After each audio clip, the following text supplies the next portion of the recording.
আজকে আমি এসেছি চুচড়োয় রাকেশের সাথে দেখা করতে।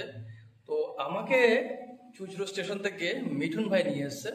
মিঠুন ভাই আমাদের পেজের একজন মেম্বার, বহুদিন ধরেই আছেন, তার সাথে আমার মেসেঞ্জারে কথা হয়। তো মিঠুন ভাইয়ের সাথে চুচড়ো থেকে একসাথে রাকেশের বাড়িতে এলাম। রাকেশকে আপনারা কম বেশি অনেকেই চেনেন, কিছুদিন আগে ওর একটা অপারেশন। না, আমাকে চেনে না, আমি রাকেশের ভিডিও, তোমার ভিডিও আমার পেজে শেয়ার করেছিলাম, আমার স্টোরিতে শেয়ার করেছিলাম, আমার ফেসবুক আর ইনস্টাগ্রামের স্টোরিতে রাকেশের ভিডিও শেয়ার করেছিলাম। তারপরে আপনারা অনেকে চেনেন, জানেন হয়তো।